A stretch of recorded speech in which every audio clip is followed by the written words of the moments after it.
Ngayong rainy days, uso na naman ang pagbaha dahil sa walang tigil na pag-ulan. Pero ang isang ito, tila ginamit na isang oportunidad ang pumasok na tubig sa loob ng kanilang bahay.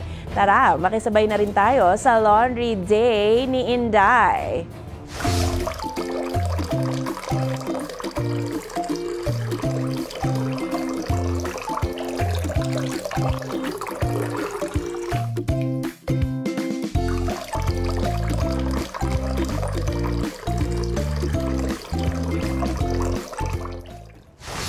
Kung kayo ay may kwentong kakaiba, mga kwento ng pag-ibig o storya ng inspirasyon at pag-asa, maaari nito ibahagi, sumali sa ating Facebook group na Balitang A to Z, panoorin ang replay ng ating programa at sundan ang ating social media pages. Hanapin ang Balitang A to Z.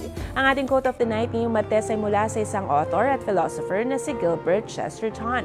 Ayon sa kanya, kapag umuulan sa iyong daan, tumingin ka pataas kaysa pababa. Kung walang ulan, walang magiging bahaghari.